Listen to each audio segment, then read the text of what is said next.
Bowling on tour, I have one of the lowest rev rates in that environment, and so I'm forced pretty far left, and when that happens, I just feel like a lot of my balls just get forward. The good thing is, while you were here, we do have a brand new release, the Absolute, and the Absolute actually has one of the cleanest covers, the R2S deep cover. A lot of lane panels are getting older. You guys know you bowl in a lot of centers where there is a lot of friction even at the beginning of the block, so this is going to help you get through it a little bit easier. We did find your positive access point today because it's going to be extremely important when we're talking about 1/4 of an inch, 1/2 an inch changes on some of these layouts to create some different ball motion. We need to make sure that that PAP is correct.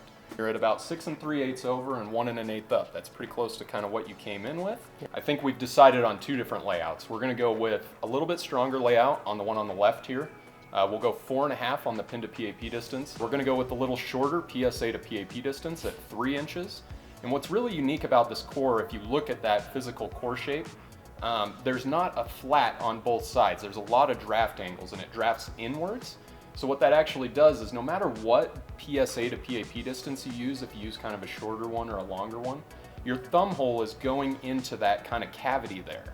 So it actually keeps the amount of intermediate differential higher in the ball, which causes the ball to torque a little bit more off the end of the pattern. So that's going to be a benefit for you. Right. We're going to go with a 1-inch buffer.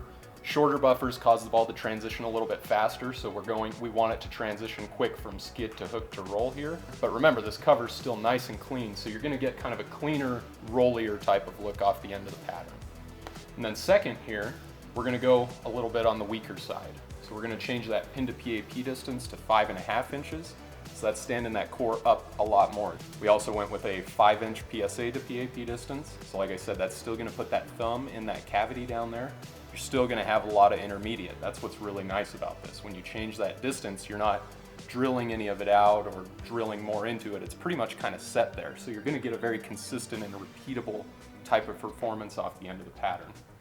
And then we've just gone with a 2 1/2-inch buffer here, which is in my book kind of a benchmark. It's not like a pin down ball, it's not like a pin up or further to the right ball. Just gives you something kind of in the middle, a good speed of transition, so you're not going to see the ball hook way too early. You're not going to see it get kind of erratic off the end of the pattern. We're going to get Chad McLean to drill you these bowling balls, and then we're going to put out probably a couple different patterns, kind of let you see what you feel with each different layout on something maybe a little bit shorter, maybe a little bit longer, and we'll see we'll get your feedback on how you feel about these.